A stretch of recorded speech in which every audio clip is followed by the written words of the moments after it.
বিপদ আসলেই প্রথমে বিশ্বনবী সাল্লাল্লাহু আলাইহি ওয়াসাল্লাম একটা দোয়া পড়তেন। তিনি পড়তেন ইন্না লিল্লাহি ওয়া ইন্না ইলাইহি রাজিউন। তাহলে বিপদ এলেই আমরা এখন থেকে ইন্না লিল্লাহ করব, নাকি হায় হুতাশ করবেন? একদল আছে হায় হুতাশ করে, হায় আল্লাহ রে মোর কি হইল রে, মই কি হরমু রে, মই কমবে যামু রে, এরকম বিলাপ করতে নিষেধ করেছেন বিশ্বনবী।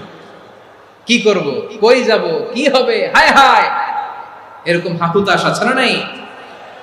বিশ্বাসীরা হাহুতাশ করে না, তারা ইন্না লিল্লাহ পড়ে। তারপরে বিশ্বনবী পড়তেন আল্লাহুম্মা আজুরনি ফি মুসিবাতি ওয়াখলুফ লি খায়রাম মিনহা।